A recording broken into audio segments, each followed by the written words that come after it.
መጀመሪያ ከማጋ ነው የምንመካከር። ዳዊት እግዚአብሔርን ምሪት ጠየቀና የእግዚአብሔርን አብሮነት በጣም ፈልጎታል። እግዚአብሔር አይለመድም። ሁሉ ጊዜ እግዚአብሔርን እየሰማን እንሂድ።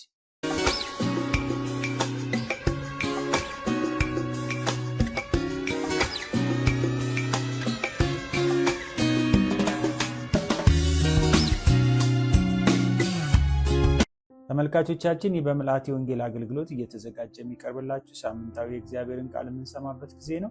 ዛሬ የእግዚአብሔርን ቃል የምንሰማው ከሁለተኛ ሳሙኤል ምዕራፍ 5 ከቁጥር 17 እስከ 25 ባለው ክፍል ላይ ነው። ዳዊት ከነገሰ በኋላ ማለትም ኢየሩሳሌምን እንዳለ ተቆጣጥሮ ኢየሩሳሌምን መቀመጫው ካደረገ በኋላ ፍልስጤማውያን የመጀመሪያውን ጦርነት ከዳዊት ጋር ለመግጠም ሲመጡ እንመለከታለን። ግን ዳዊት ምን አደረገ የሚለውን ሐሳብ ለማየት እንሞክራለን።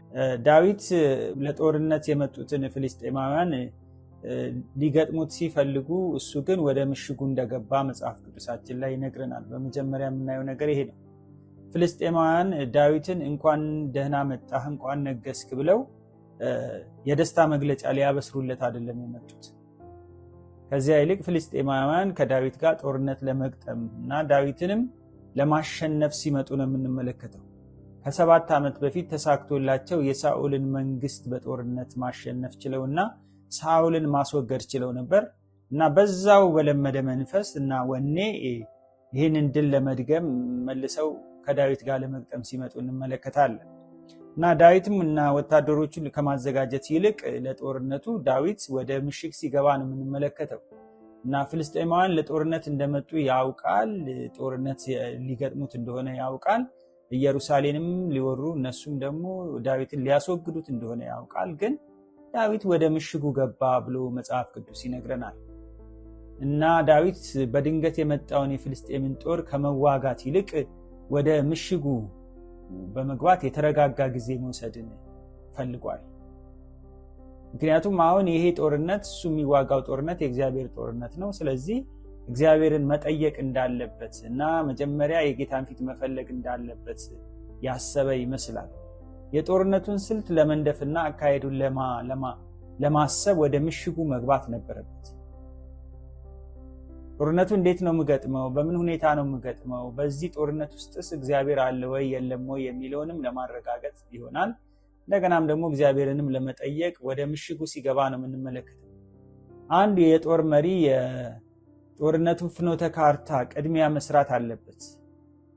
ምናልባትም ዳዊት ምሽግ የገባበት አንዱ ምክንያት ፍኖተ ካርታውን በራሱ ሳይሆን የሚሰራው ከእግዚአብሔር ጋር ነው የሚሰራው። ስለዚህ እግዚአብሔር የሚናገረውን ነገር በመስማትና በማድረግ ነው።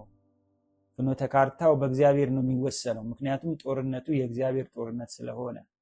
ስለዚህ ምሽግ የከለላ ስፍራ፣ ከአጋሮች ጋር ምን ማድረግ እንዳለበት የሚመከርበት ስፍራ ነው።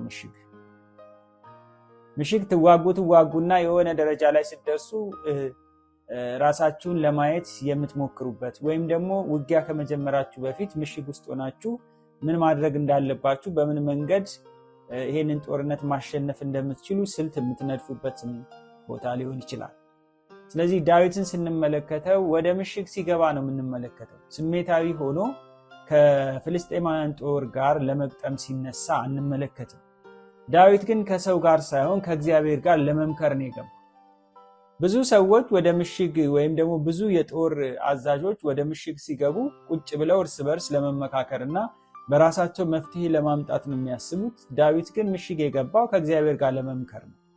ስለዚህ በህይወታችን የተለያዩ ችግሮች ሲገጥሙን፣ የተለያዩ ቻሌንጆች ወደ ህይወታችን ሲመጡ መጀመሪያ የምናማክረው ማንን ነው? መጀመሪያ ከማጋ ነው የምንመካከረው? ከማጋ እንነጋገራለን? እግዚአብሔርስ የሚለንን ነገር ለመስማት ምን ያህል ዝግጆች እንሆናለን የሚለውን ነገር ማሰብ ያስፈልጋል። ምን እናደርጋለን? ድምፁንስ ለመስማት ምን ያህልስ ዝግጁ ነን የሚለውን ነገር ዳዊት በጣም ያሰበበት ይመስላል። ስለዚህ ወደ ምሽጉ ገባ። ሁለተኛ ዳዊት ያደረገው ነገር ዳዊት እግዚአብሔርን ምሪት ጠየቀ። አሁን ምሽግ የገባበት ዋናው ፐርፐዝ የእግዚአብሔርን ምሪት ለመጠየቅ ነበር። ወደ ፍልስጤማውያን ልውጣን እና በእጅ አሳልፈህ ትሰጣቸዋለህን ብሎ ሲጠይቅ እንመለከታለን። ልውጣ ልግጠማቸው ወይስ እዚሁ ምሽግ ልቆይ? ምሽግ ቢቆይ ያው እነሱም ጦርነት ከማድረግ አይመለሱም። ግን በምን መንገድ ነው የምወጣው? እንዴት ነው የምወጣው? እና የእግዚአብሔርን አብሮነት በጣም ፈልጎታል እና ያለ እግዚአብሔር ይህንን ጦርነት ሊያሸንፍ እንደማይችል ገብቶታል። ስለዚህ ዳዊት ሲጠይቅ ነው የምንመለከተው። ይህ ጥያቄ መሰረታዊና የእግዚአብሔርን አብሮነት የሚያረጋግጥበት ጥያቄ ነው። ጥያቄው የእግዚአብሔርን አብሮነት ማረጋገጥ አለበት። ይሄ ጥያቄ በጣም መጀመሪያ ሊጠየቅ የሚገባው መሰረታዊ ጥያቄ ነው ዳዊት የጠየቀው። ዳዊት በዚህ ጦርነት ከእግዚአብሔር ዘንድ ዋስትና የሚሻበት ጊዜ ነበር። ምክንያቱም የእርሱም ብቻ ሳይሆን የሌሎችንም ሰዎች ሕይወት ይዞ ነው የሚፋለመው። ስለዚህ እሱ ብቻ በዚህ ጦርነት መስዋዕትነት የሚከፍል ቢሆን አንድ ነገር ነው። ግን በጦርነት ውስጥ አስከትሏቸው መሄዳቸው ሰራዊቶች ሁሉ መስዋዕትነት የሚከፍሉ ናቸው። ስለዚህ ለነዚህ ሰዎች ሕይወት ዳዊት ተጠያቂ ነው። ስለዚህ ምን ማድረግ ነበረበት? እግዚአብሔርን መጠየቅ ነበረበት። ዳዊት ዙፋን ላይ መቀመጡ፣ ወታደር መኖሩና ዘመን ሰራሽ መሳሪያ መታጠቁ ዳዊት እግዚአብሔርን ከመጠየቅ አልከለከለው። ዳዊት የጎሬላ ፋይተር ሆኖ ያው ሽምቅ ተዋጊ ሆኖ በሚኖርበት ዘመን እግዚአብሔርን እንደሚጠይቀው ሁሉ አሁንም እግዚአብሔርን ይጠይቃል። ምክንያቱም የያዘው የጦር መሳሪያ ሊያድነው እንደማይችል፣ የያዘው የጦር ኃይል ሊያድነው እንደማይችል፣ የተደራጀ ነገር ውስጥ መሆኑ ሊያድነው እንደማይችል፣ ዙፋኑ ሊያድነው እንደማይችል ገብቶታል ዳዊት። ስለዚህ ዳዊት እግዚአብሔርን ሲጠይቅ እንመለከታለን። በእጄ አሳልፈህ ትሰጣቸዋለህ የሚለው ምሪትን ነው የሚያመለክት። በእጄ አሳልፈህ ትሰጣቸዋለህ፣ ልውጣ፣ ልሂድ የሚለው ጥያቄ ጦርነቱን በአሸናፊነት መደምደሙን ወይም አለመደምደሙን የሚያረጋግጥበት ጥያቄ ነው። ይሄ ጥያቄ መሰረታዊ የሚያደርገው ጦርነቱን በአሸናፊነት እደመድማለሁ ወይስ በዚህ ጦርነት እሸነፋለሁ? ካልሆነ ምን ማድረግ ነው ያለብኝ? ምክንያቱም አንዳንድ ጊዜ ዘለን ወደ ጦርነት ከምንገባ ዲፕሎማሲ የሚያስፈልግበት ሁኔታ ሊፈጠር ስለሚችል፣ ይሄንም ሆነ ያኛውን ግን የሚወስነው እግዚአብሔር ስለሆነ እግዚአብሔርን ሲጠይቅ እንመለከታለን። ዳዊት በወሳኝ ጊዜ ላይ ወሳኝ ጥያቄ ነው የጠየቀው። ጊዜው ወሳኝ ጥያቄ የሚፈልግ ነው። ምክንያቱም ከፊት ለፊቱ ጦርነት ነው ያለው፣ ከፊት ለፊቱ ሞት ነው ያለው፣ ከፊት ለፊቱ መቁሰል፣ ማቁሰል፣ መግደል፣ መሞት የሚባለው ነገር ነው ያለው። ስለዚህ የህልውና ጉዳይ ነው። በዚህ የህልውና ጉዳይ ውስጥ ደግሞ ዳዊት እግዚአብሔርን ጠይቆ የእግዚአብሔርን አብሮነት አውቆ ተረድቶ መውጣት ነው የፈለገው። አንዳንዴ በዘልማድ የምናደርጋቸው ነገሮች በህይወታችን ላይ የማይሻር ጠባሳ ጥለውብን ያልፋሉ። አንዳንድ ጊዜ ትናንትና ያደረግኩት ነው ወይም ደግሞ በዘልማድ ሲደረግ የነበረ ነገር ነው፣ ሲወርድ ሲዋረድ ነው ብለን የምናደርጋቸው ነገሮች ዋጋ ሊያስከፍሉን ይችላሉ። ስለዚህ መንፈሳዊ ሰው ሲንቀሳቀስ እግዚአብሔርን ምሪት መጠየቅ አለበት። እግዚአብሔር ሆይ በዚህ ጉዳይ ላይ ምን ትላለህ ብሎ እግዚአብሔርን መጠየቅ መቻል አለበት። በዘልማድ የሚደረጉ ነገሮች ዋጋ ያስከፍላሉ። እነዛ የከፈልናቸው ዋጋዎች ደግሞ በህይወታችን ላይ እንደ ትልቅ ጠባሳ ሆነው ሊቀጥሉ ይችላሉ።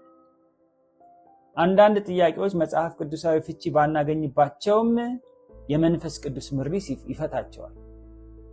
አንዳንዱ ነገር በመጽሐፍ ቅዱስ ላይ እንዲህ ነው እንደዛ ነው ተብሎ በግልጽ የተጻፈ ላይሆን ይችላል።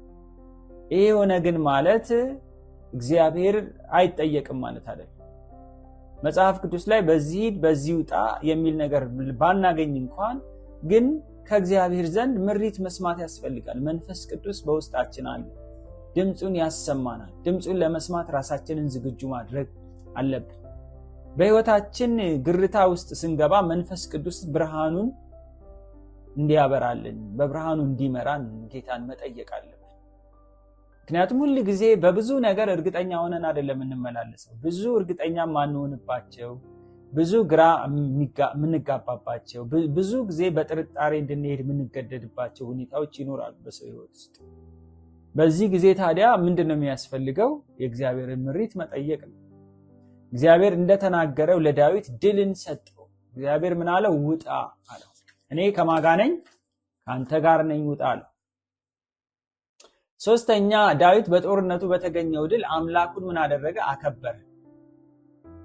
አንዳንድ ጊዜ እንጾማለን፣ እንጸልያለን፣ ጌታን እንጠይቃለን፣ እንለምናለን፣ የእግዚአብሔርን ፊት እንፈልጋለን።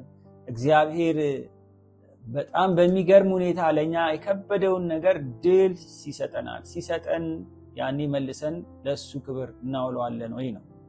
አንዳንዴ አንድን ነገር በጌታ ፊት ጠይቀን ከተሳካ በኋላ እኛ ያደረግነው ይመስለናል። አንዱ ችግራችን እሱ ነው። እግዚአብሔር እኮ ነው ያደረገልን። ጾመን ጸልየን አልቅሰን ተንከባለን ጌታን ፊት ፈልገን ሊሆን ይችላል።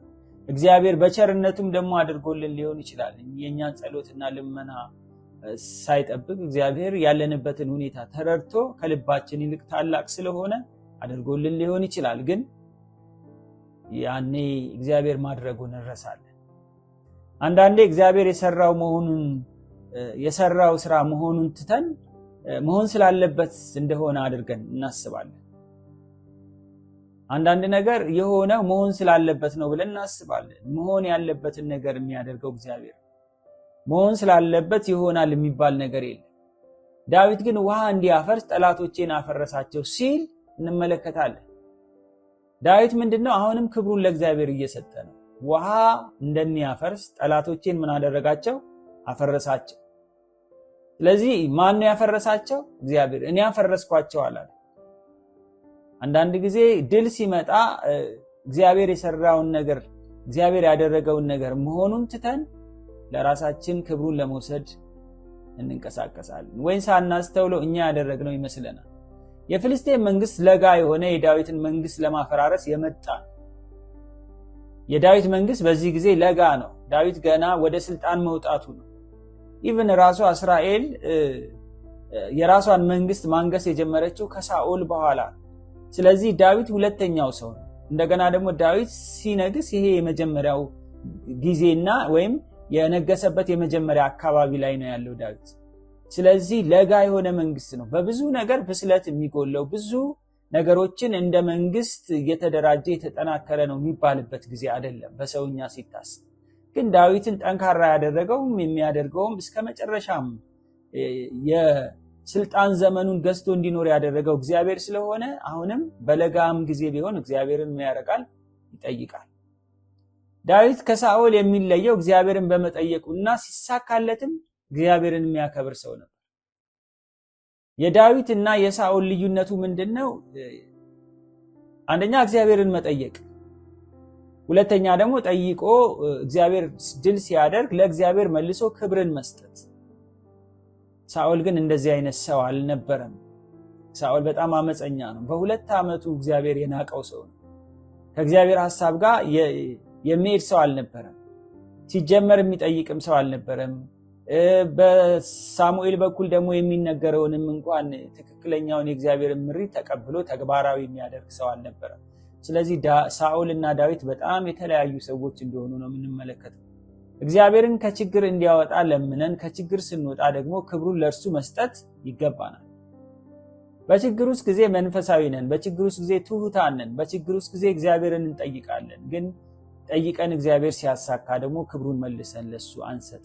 ትልቁ ችግራችን ይሄ ነው። ግዙፍ የመሰለው የፍልስጤም ሰራዊት በእግዚአብሔር ፊት ውሃ የማፍረስ ያህል ቀላል ነበር። ግዙፍ የሆነ የታጠቀ በብዙ ቁጥር የመጣውን ይሄንን ጦር በእግዚአብሔር ፊት ምንም አይደለም። እግዚአብሔር በቀላሉ ነው ያፈራረሰው። ስለዚህ ሰይጣን እያስገመገመ ቢመጣም በእግዚአብሔር ከታመንን በቀላሉ ሐሳቡ ይፈራርሳል። በቀላሉ ያቀደው ውጥኑ ሁሉ ይፈራርሳል። ስለዚህ በእግዚአብሔር ላይ መታመን በጣም ወሳኝ ነበር። ከዳዊት ሕይወት የምንማረው ነገር ለዚህ ነው። ሲነግስም በእግዚአብሔር ይታመናል። ሽምቅ ተዋጊም በነበረበት ጊዜ በእግዚአብሔር ታምኖ ነው ያሳለፈው። ስለዚህ ዳዊት በጣም ምሳሌ መሆን የሚችል ሰው እንደሆነ እናያለን። የኛ ድርሻ እግዚአብሔር የሚለንን መስማትና ቃሉን መወጣት ነው። ድርሻችን ምንድነው? እግዚአብሔር የሚለንን ነገር መስማት ነው። ከዛ ደግሞ እግዚአብሔር የተናገረውን ነገር መወጣት ይኖርብናል ማለት ነው። አራተኛ በዚህ ሐሳብ ላይ የምናየው ዳዊትም በድጋሚ እግዚአብሔርን ጠየቀ ይላል። እነዚህ ፍልስጤማውያን የመጀመሪያውን ሽንፈት አልዋጥ ብሏቸው እልህ የያዛቸው ይመስላሉ። ስለዚህ በአጭር ክፍሉን ስትመለከቱት እንግዲህ ከቁጥር 12 እስከ 17 ያለ ክፍል ነው ሁለተኛ ሳሙኤል ምዕራፍ 5 ላይ እና በዚህ አጭር ክፍል ውስጥ ድጋሚ ፍልስጤማውያን ከዳዊት ጋር ለመዋጋት ሲመጡ እንመለከታለን። ስለዚህ ዳዊት ትናንትና እግዚአብሔርን ጠይቄያለሁ፣ በሱ ምሪት ዛሬም ፍልስጤማውያንን አጠቃለሁ ብሎ ሲነሳ እንመለከት። ዳዊትም በድጋሚ እግዚአብሔርን ጠየቀ ይላል መጽሐፍ ቅዱስ። እግዚአብሔር በየጊዜው የሚሰራበትን መንገድ ምን ያደርጋል? ይለያያል። እግዚአብሔር አይለመድም። እግዚአብሔር ልዩ ልዩ መንገድ አለ። ትናንትና በሄድንበት መንገድ፣ ትናንትና ባስኬደን መንገድ ዛሬ አያስኬደን። እግዚአብሔር ልዩ የሚያደርገው ነገር እሱ ነው። እግዚአብሔር የሚለመድ አምላክ አይደለም። ለሚገጥመን ለእያንዳንዱ ነገር የተለያየ ስልት አለው። እኛን የሚያስመልጥበት፣ እኛን አሸናፊ የሚያደርግበት፣ እኛን ከክፉ ነገር የሚጠብቅበት፣ እኛን ባለድል የሚያደርግበት የተለያየ መንገድ አለው። እግዚአብሔር አይለመድም።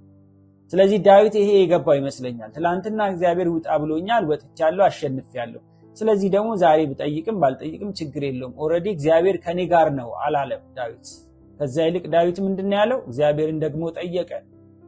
እግዚአብሔር ለሚያጋጥሙን የተለያዩ መንገዶች የተለያየ መፍትሄ መንገድ ይጠቀማል። ለሚያጋጥሙን የተለያዩ ቻሌንጆች የተለያየ የመፍትሄ መንገድ ነው የሚጠቀመው። ስለዚህ እግዚአብሔር አይለመድም። ስለዚህ ሁልጊዜ እግዚአብሔር ሊጠየቅ ይገባዋል ማለት ነው። በሚገጥሙን እያንዳንዱ ቻሌንጆች፣ በመንታ መንገድ በምንቆምባቸው የተለያዩ ጊዜያቶች ውስጥ እግዚአብሔርን መጠየቅ ይገባናል። እግዚአብሔርም ምን አለው? የሹሹታ ድምፅ ስትሰማ ፈጥነህ ውጣና ግጠማቸው። የኤንአይቪው አዲሱ መደበኛ ትርጉም የሚለውን ሲፈታው ይሄንን ምን ይሏል? የሰልፍ ጉዞ ድምፅ ስትሰማ ማለት ነው። ሲንቀሳቀሱ ያው በቀስታ ነው የሚንቀሳቀሱት፣ ብቻ ግን የሆነ ሽው ሽው የሚል አይነት ድምፅ ይሰማል፣ ወይም ደግሞ የሆነ እንቅስቃሴ ያለበት ድምፅ ይሰማል። ያንን ድምፅ ስትሰማ ፈጥነህ ምን አድርግ? በሾላው ዛፍ ስር ዞረህ ግጠማቸው ነው የሚለው።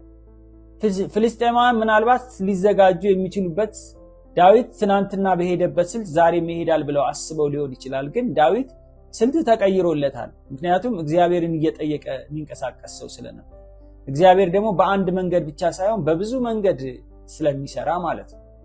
ስለዚህ የነሱ ጥበቃና የሱ የስትራቴጂ ወይም ደግሞ የስልት መለወጥ ዳዊትን ለአሸናፊነት እንዳበቃው እንመለከታለን።